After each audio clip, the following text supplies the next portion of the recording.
شاندار اسٹوڈیو میں کامیاب اور پرسکون زندگی کے متعلق انٹرویو دیتی پراعتماد آرزو جہانگیر مسکرا کر ہاتھ ہلاتی، آڈینس کے ساتھ تصویریں کھنچواتی، سائن کرتی، اپنی سیکرٹری اور مینیجر کے ہمراہ قدم اٹھاتی جا رہی تھی۔ سنہری رنگ کے میکسی نما لباس میں اس کا متناسب سراپا نمایاں ہو رہا تھا۔ لمبی پینسل ہیلز نے جیسے شان بڑھا دی تھی۔ اس کے براؤن بال ہلکا سا کرل لیے ہوئے اس کے دھانے کندھے پر گرے ہوئے تھے۔ گھنیری پلکوں پر کوٹی ہوئی خوبصورت کٹاؤ لیے لبوں پر دل فریب سی مسکراہٹ ٹھہری ہوئی تھی۔ اس کی ایک ایک چیز نفیس، قیمتی اور مہنگی تھی۔ ہاتھ ہلا کر مدھم سا مسکراتے وہ کئی دھڑکنوں کو تھما رہی تھی۔ وہ ایک کامیاب عورت تھی، کامیاب ماڈل، جس کی چال میں ایک خاص وقار سا جھلکتا نظر آ رہا تھا۔ وہ کیمرہ فلیشز کی زد میں ہاتھ ہلاتی اپنی عالی شان گاڑی میں سوار ہو چکی تھی۔ وہ کچھ ہی دیر میں منہیٹن کی ایک طویل عمارت میں اپنے ایک لگژری فلیٹ میں داخل ہو رہی تھی، اور تنہا داخل ہو رہی تھی۔ اس کی چال کا وہ وقار جو گاڑی سے لفٹ اور لفٹ سے راہداری تک تھا، وہ اب ختم ہو رہا تھا۔ اس کی سیدھی کمر، اوپر کو اٹھی ہوئی گردن اب جھک رہی تھی۔ اس نے اپنا مہنگا قیمتی بیگ چھوڑ دیا۔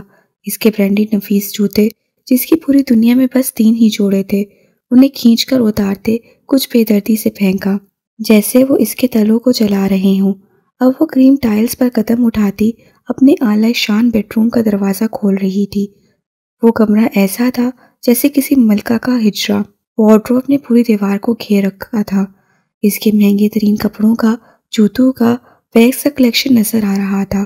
اس کے جیتے گئے ایوارڈ شیشے کے اس پار سجے ہوئے دکھائی دے رہے تھے۔ وہ اپنے جہازی سائز بیڈ پر ڈھک گئی تھی۔ اتنی روشنیاں تھیں اس کے اپارٹمنٹ میں، اور ایسی سہولیات اور آسائش کی تنگی کا تو گمان بھی نہیں ہو سکتا تھا، مگر اسے ہو رہا تھا۔ وہ کامیاب عورت، وہ آرزو جہانگیر، وہ لیڈی اسپرینزا، اس کا دم گھٹ رہا تھا۔ وہ ایک کامیاب عورت جو کامیابی، خوشی اور سکون کا ہر گر جانتی تھی، جسے دیکھ کر لوگ رقص کرتے تھے، جسے خوش قسمت اور خوش نصیب گردانتے تھے۔ وہ عورت اب سائڈ ٹیبل کی دراز کھینچ رہی تھی۔ ان گنت دوائیوں کا ڈھیر تھا جو رکھا ہوا تھا۔ وہ ہر ایک بیگ سے اپنی گولیاں نکالتی جا رہی تھی۔ اس کی ہیزل آنکھوں میں سرخی تیر رہی تھی۔ پانی کے ساتھ اس نے کئی گولیاں ایک ساتھ نکلنی تھیں۔ اب وہ قیمتی نرم ریشوں والے سفید قالین پر بیٹھی تھی۔ اس سے حال میں جو انسٹاگرام پر پوسٹ ڈالی تھی، وہ لائکس کا پچھلا ریکارڈ بھی توڑ رہی تھی۔ محبت بھرے کامنٹس اور میسیجز سے ڈی ایم بھر چکا تھا۔ اس کے فین اسے کتنا چاہتے تھے، اس کی محبت میں کتنے پاگل تھے، نظر آ رہا تھا۔ ان کی تعداد کروڑوں میں تھی۔ وہ اسے آئیڈیلائز کرتے تھے، اس کی مثالیں دیتے تھے، مگر اس کے لاکھوں مداحوں پر اب ایک انسان کی نفرت بھاری تھی۔ وہ ایک انسان اس کی دولت، کامیابی اور شہرت کی ہر ایک چمک کو ماند کر رہا تھا۔ اس نے جس چیز کی بھی خواہش کی، ہمیشہ اسے حاصل کر کے ہی رہی تھی۔ اب جو خواہش تھی وہ لا حاصل ہو رہی تھی، جو نہ دولت سے پوری ہو رہی تھی، نہ پیسوں سے خریدی جا رہی تھی۔ دنیا کی مہنگی ترین برانڈز کی اونر، جس کا شمار اب دنیا کے کامیاب ترین لوگوں میں ہونے لگا تھا، وہ عورت اپنے بالوں میں انگلیاں پھنسائے مدہوش ہو رہی تھی۔ اس کے بیڈ روم کا منظر ایک بار پھر بدل رہا تھا۔ وہ میرا بیٹا ہے، اس کی ماں صرف میں ہوں، اسے میں نے جنم دیا، 9 مہینے میں نے اپنے پیٹ میں رکھا، وہ اس طرح مجھے کیسے فراموش کر سکتا ہے؟ وہ چیختے ہوئے کہہ رہی تھی۔ 4 سال پہلے وہ فارس واجدان سے ملنے شیرازی ہاؤس گئی تھی، اور اس نے ملنے سے انکار کر دیا تھا۔ ملاقات جمیلہ داؤد سے ہوئی تو اس نے اپنا سارا غصہ ان پر نکالا تھا۔ تم نے اسے بھڑکایا ہے، تم نے فارس کو میرے خلاف کیا ہے۔ بھلا کوئی ایسے بھی کرتا ہے اپنی ماں کے ساتھ؟ میری مجبوری وہ کسی طور سمجھ نہیں پا رہا۔ اس کے باپ نے مجھ سے اسے چھین لیا تھا۔ وہ شدید غصے اور اضطراری کیفیت میں جمیلہ داؤد کے سامنے کھڑی زہر اگل رہی تھی۔ وہ اپنی باتوں سے، انداز، لہجے اور رویے سے کسی طور نارمل نہیں لگ رہی تھی۔ جو بات اس نے اس وقت کہی تھی، وہی بات وہ اس لمحے پھر سے دہرا رہی تھی۔ میں تم سے ملنے آئی تھی۔ جمیلہ داؤد کی آواز سماعت سے ٹکرانے لگی، پلٹ پلٹ کر اور بار بار۔ میں نے تم سے کہا تھا اپنے بیٹے کو ساتھ لے جاؤ۔ بے تحاشا سرخ آنکھوں میں نمی لیے وہ اپنی جگہ تھم گئی۔ تم نے کچھ کہا تھا مجھ سے، بھول گئی ہو تو یاد دلاؤں؟ اب وہ اپنے کمرے کی وسط میں کھڑی تھی، یوں جیسے فضا میں متعلق ہو۔ تو یوں کہو نا کہ تم نے میرے بیٹے کو میرے خلاف کیا ہے، تم نے اس کے دل میں میرے لیے نفرت بھری ہے، تم نے اسے ورگلایا ہے۔ چیخ پڑی، آرزو جہانگیر! جمیلہ داؤد نے اسے ٹوک دیا تھا۔ بچہ صرف پیدا کرنے سے کوئی ماں نہیں ہو جاتی۔ اس کے آس پاس عجیب سا شور اور آوازیں ابھرنے لگیں، کیمرے کے فلیشز، مائک، سوالات کی بھوچار، تالیوں کی گونج، ریمپ پر اس کے جلوے، میگزین کور پر اس کی تصاویر، اس کی برانڈز کی پروموشن، کسی شاہی خاندان سے ملاقات۔ دنیا کی کامیاب ترین کاروباری شخصیات کی لسٹ میں شامل ہوتا اس کا نام۔ 22 سالوں کے بعد تمہیں یاد آیا کہ ایک بیٹا بھی ہے؟ جمیلہ داؤد اسے دیکھ رہی تھی۔ جس استحقاق سے وہ عورت اس کے بیٹے کی بات کر رہی تھی، اس کا پورا وجود آگ ہونے لگا تھا۔ وہ میرا بیٹا ہے، میرا، میں اسے حاصل کر کے رہوں گی۔ جمیلہ داؤد سے ملاقات کے بعد اسے ایک ضد سی ہو گئی تھی۔ اب اسے اپنا بیٹا چاہیے، اس کی زندگی میں اپنا وجود چاہیے، اس کی محبت میں اپنا حصہ چاہیے۔ وہ کوئی چیز یا ایوارڈ نہیں جسے تم جیت سکو۔ آواز کمرے میں گونج کر رہ گئی۔ اس کا وجود ساکت ہوا۔ کامیابی کی سیڑھی بھی نہیں جس پر قدم رکھ سکو۔ اس کی پلکیں لرز اٹھیں۔ کھوئی ہوئی ایسی شے بھی نہیں جسے سالوں بعد آن کر سکو۔ وہ بے جان ٹانگوں کے ساتھ نیچے بیٹھ گئی تھی۔ آوازیں سماعتوں پر ہتھوڑے کی طرح برس رہی تھیں۔ وہ ضد، ایک ضد اور خواہش، محض خواہش ہی رہ گئی تھی کہ جس کے پیچھے ایک دنیا مرتی تھی۔ اس کے وجود سے اس کی اولاد کو نفرت تھی، اور یہ نفرت اسے پاگل کر رہی تھی۔ اس وقت اسے بیٹے کو خود سے جوڑنے کا بس ایک ہی راستہ نظر آیا تھا، اور اس نے وہ راستہ اپنا لیا تھا۔ وہ انٹرویوز میں اپنے بیٹے کا نام لینے لگی تھی، اس کی تصاویر دکھانے لگی تھی، اسے اپنی ذات سے جوڑنے لگی تھی۔ جانے کون سی کمی تھی جو وہ پوری کرنا چاہتی تھی۔ دنیا کی ساری محبتیں ایک طرف اور سگی اولاد کی نفرت ایک طرف تھی۔ اس کی ترجیحات میں ایک دم سے بیٹا آ گیا تھا، ایک کامیاب، خوبصورت اور ہونہار بیٹا، جس کی وجاہت کی لوگ تعریف کرتے تو اسے اپنا کمال لگتا۔ وہ اس کی اولاد ہے، وہ بتانا چاہتی، وہ اس کا خون ہے، وہ اترانا چاہتی۔ اس کی تمام دنیا اسی دائرے کی گرد گھومنے لگی تھی۔ جو وہ چاہتی تھی وہ ہو گیا تھا۔ گوگل سرچ اس کی اولاد کے طور پر فارس شیرازی کا نام دکھانے لگا تھا۔ وہ صرف ایک نام تھا جو نظر آتا تھا، بیٹا کہیں نہ تھا۔ رشتے ایسے نہیں جوڑے جا سکتے تھے، ایسے نہیں بنائے جا سکتے تھے۔ نام کے ساتھ نام لکھ دینے سے کچھ نہیں ہوتا تھا، کچھ نہیں ہو سکتا تھا۔ جویریہ حبیب اس کی آواز سن کر دروازے پر دستک دیتی اندر آئی تھی۔ اسے ترتیب اور نفاست سے سجے اپنے اس کمرے کا ایک بار پھر حشر بگاڑ دیا تھا۔ وہ ایک بار پھر اس حالت میں تھی کہ ہر ایک چیز تہس نہس کر دینا چاہتی تھی۔ اس نے کہا، وہ مجھے نہیں جانتا، میرے بیٹے نے کہا۔ فارس کا چہرہ آنکھوں میں آ گیا تھا، اس کی آواز گونج کر رہ گئی تھی۔ مہم، سنبھالیں خود کو۔ پریشانی اور فکر مندی کے عالم میں جویریہ اس کے سامنے بیٹھ گئی تھی۔ جویریہ، وہ میری اولاد ہے۔ سینے پہ ہاتھ رکھ کے تاکیدی انداز اپنایا، جیسے یقین دلانا چاہ رہی ہو، میرا بیٹا، میرا خون ہے وہ۔ اس کے انکار کرنے سے یہ حقیقت تو نہیں بدلے گی، کبھی نہیں بدلے گی، بالکل بھی نہیں۔ نفی میں سر ہلانے لگی۔ جویریہ اسے سہارا دیتے اٹھا رہی تھی۔ کبھی نہ کبھی اس کی میڈم کی حالت ایسی ہو جاتی تھی۔ وہ ڈپریشن کی مریضہ تھیں۔ وہ سائیکیٹرسٹ کے پاس ہر ہفتے جاتی تھیں، ادویات پر زندگی گزار رہی تھیں، ادویات سے نیند لے رہی تھیں۔ جانے اس طرح اچانک انہیں کیا ہو جاتا تھا۔ وہ بھری دنیا کے سامنے کچھ اور ہوتی تھیں، تنہائی میں کچھ اور۔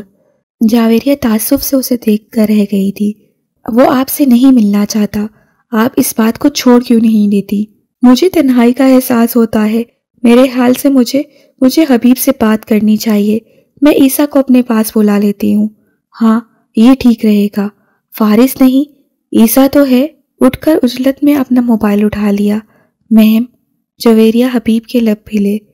منظور سے کہتی ہوں، وہی سب کچھ مینج کرے گا۔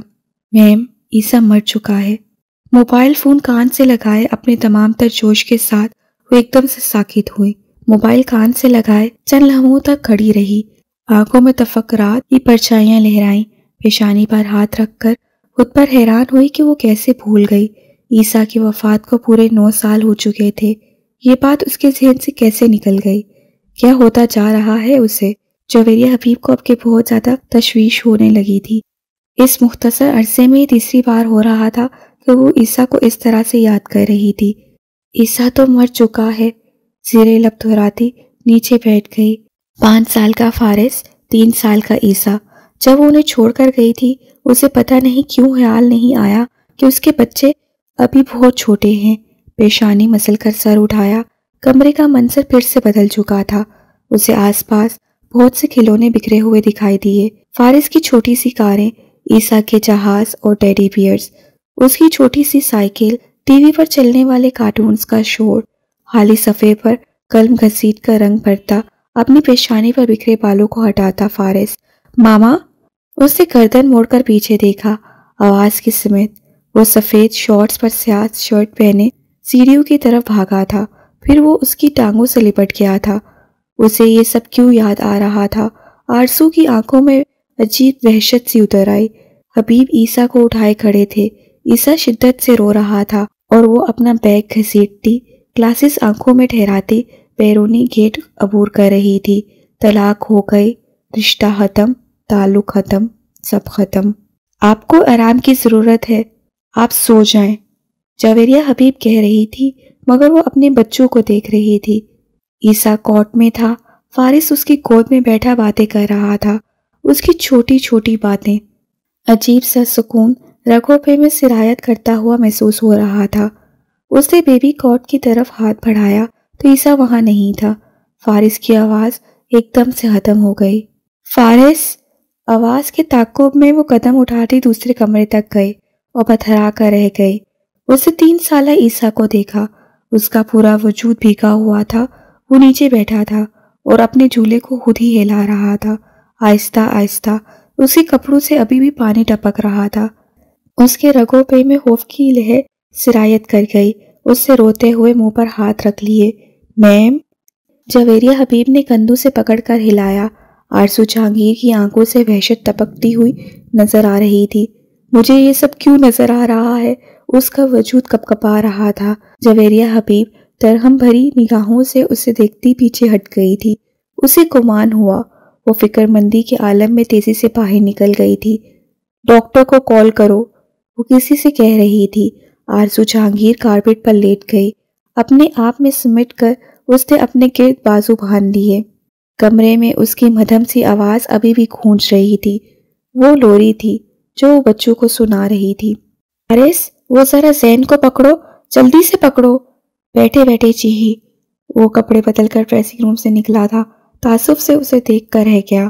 باہر جا کر اپنے ولی عہد کو پکڑ کر لے آیا۔ وہ اس کے بھی قابو میں نہیں آ رہا تھا۔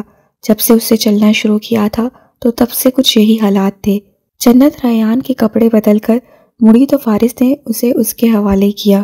وہ ایک دم سے چیخنے لگا، چاہتا تھا کہ اسے فرش پر چھوڑ دیا جائے اور وہ جس طرح مرضی چاہے چیزوں کو چھیڑے۔ چیخے، چلائے، بھاگے۔ رات بھر سو کر صبح تک فل بیٹری چارج تھی اس کی۔ میں تو بہت ڈیسنٹ بچی تھی، بالکل شور نہیں کرتی تھی۔ فارس نے آئینے کے سامنے اپنے اور پھر ریحان کے بال بناتے ہوئے اس کی نقل اتاری۔ تو یہ کیسے طے ہوا کہ تم بچپن میں ایسے نہیں تھے؟ میں قطعاً ایسا نہیں تھا۔ وہ بڑبڑا کر رہ گئی۔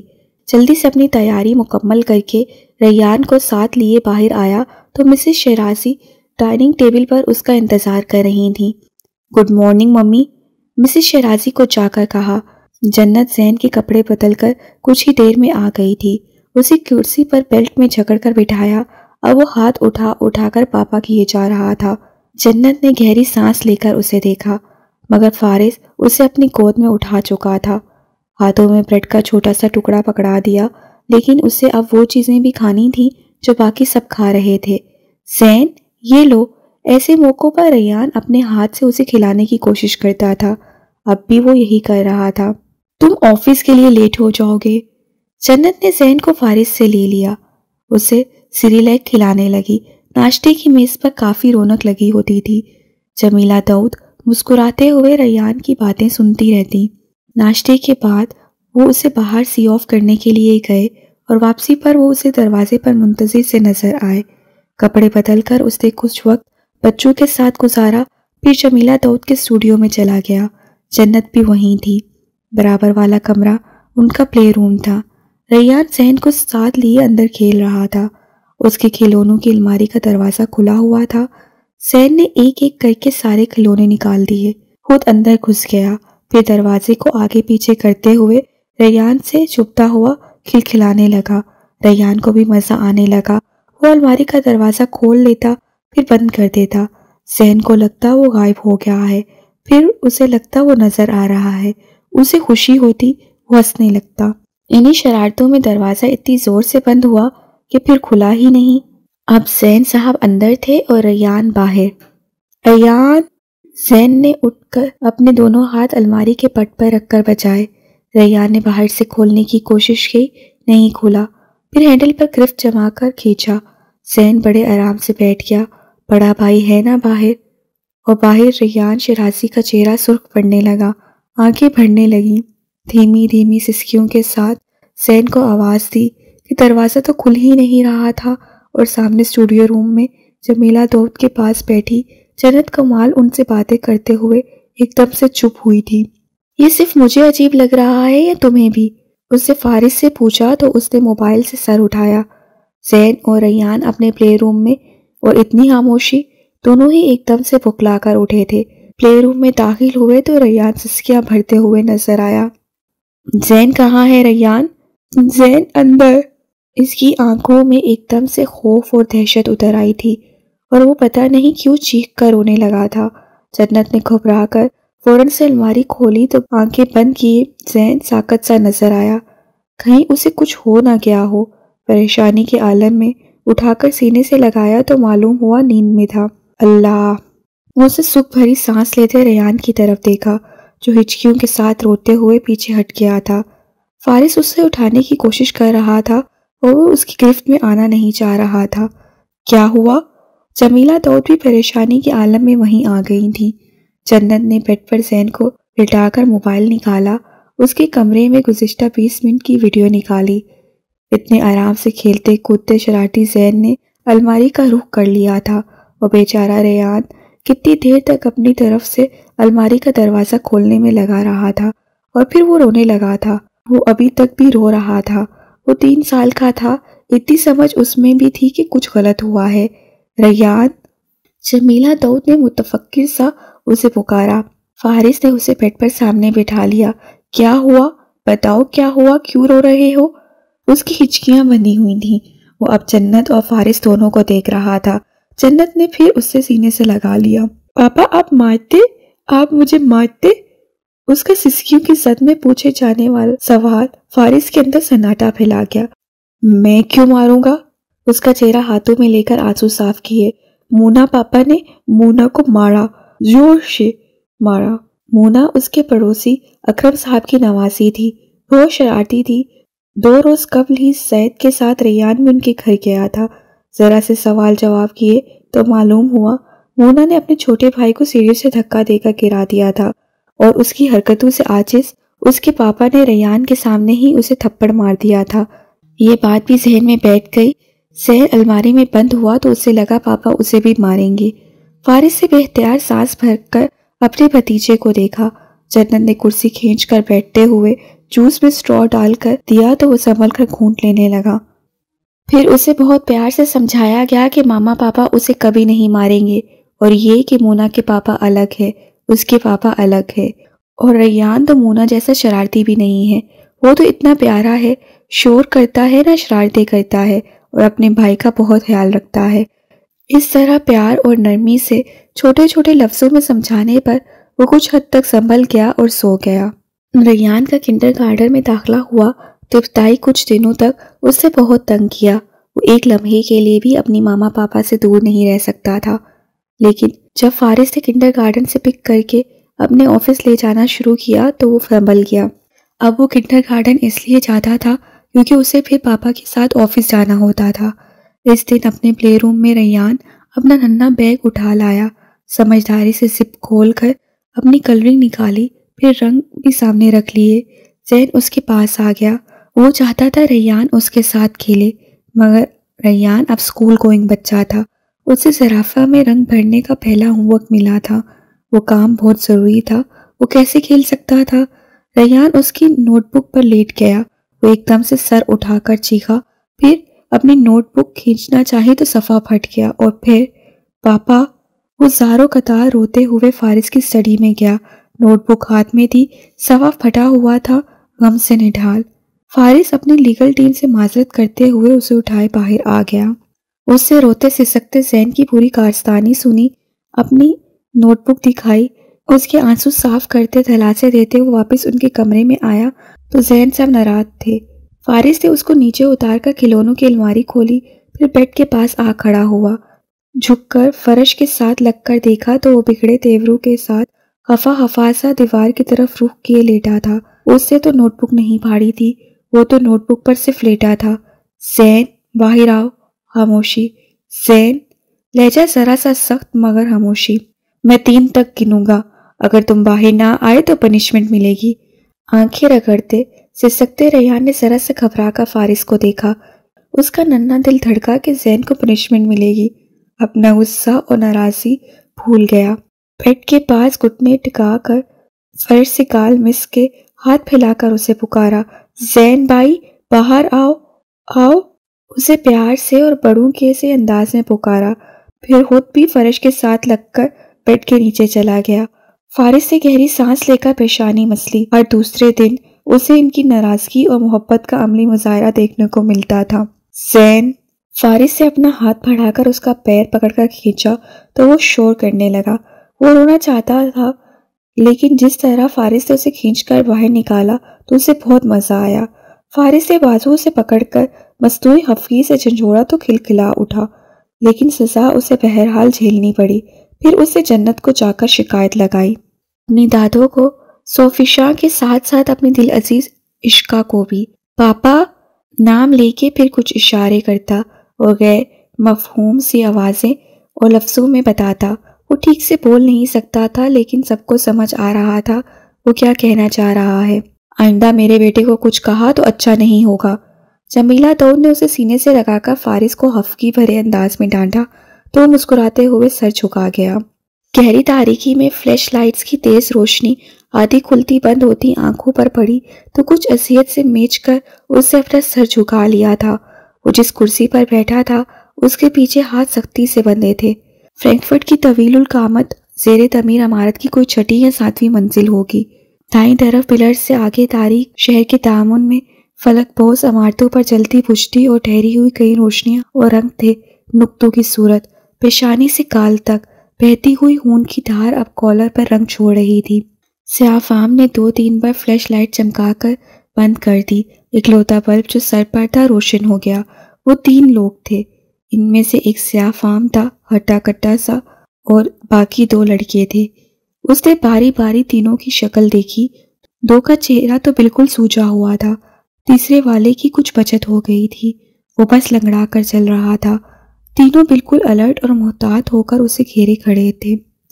ایک نے تو باقاعدہ گن بھی تان رکھی تھی۔ کیا ہے یار، مل کر بیٹھ کر آرام سے مسئلہ حل کر لیتے ہیں۔ لہجہ دوستانہ تھا، موجودہ صورتحال کا اثر تاثرات پر تھا نہ چہرے پر۔ یکایک فون بج اٹھا۔ کال ریسیو کر کے کسی کو رحیم افاق کی خبر پہنچائی گئی۔ دوسری طرف سے انہیں ایک حکم دیا گیا۔ سیاہ فام نے ایک نظر اسے دیکھا، پھر باقی 2 ساتھیوں کو۔ بات ختم کر کے اس نے اپنے دونوں ساتھیوں کو سرگوشی میں کچھ کہا۔ ایک کو وہاں رکنا تھا اور بقیہ 2 باہر پہرے کا سوچ رہے تھے۔ تو کس کے حکم پر کام کر رہے ہو تم لوگ؟ ہنری کے، فیصل یا پھر سلیمان کے؟ تینوں نے سوال سنا، جواب نہ دیا۔ وہ سمجھ گیا اس کے ساتھ بات چیت سے انہیں روکا گیا ہے۔ وہ اب ان کے چہروں کے تاثرات پڑھ رہا تھا۔ فیصل کا کام لگتا ہے مجھے، یقیناً اس نے ہائر کیا ہوگا تم لوگوں کو۔ اپنی طرف سے اندازہ لگا کر مطمئن انداز میں سر کو دائیں بائیں جنبش دی۔ کیا فیصل نے تم تینوں کو بتایا ہے وہ کس کے لیے کام کرتا ہے، یا اس نے مجھے پکڑنے کا کیوں کہا ہے؟ اپنا منہ بند رکھو ورنہ گولی سے تمہارا بیجا اڑا دوں گا۔ کراہت لہجے میں دھمکی دے کر سیاہ فام نے پلر کے پاس رک کر نیچے ویران سے سڑک پر دور تک کسی گاڑی کے نشان ڈھونڈنا چاہے۔ اڑا دینا، گولی بھی چلا لینا، لیکن پہلے اپنی فکر کرو، یہاں سے آج تم 3 بھی زندہ بچ کر نکلنے والے نہیں۔ بے پرواہ سے لہجے میں کہہ کر اسے سر جھٹکا۔ تم ہماری گرفت سے بچ کر نہیں نکل سکتے۔ سیاہ فام کی گراہٹ اس کی قریب سے گونجی تھی۔ کس نے کہا میں نکلنا چاہتا ہوں؟ مجھے ویسے بھی پرواہ نہیں تم لوگ مجھے ہنری کے حوالے کرتے ہو یا فیصل کے۔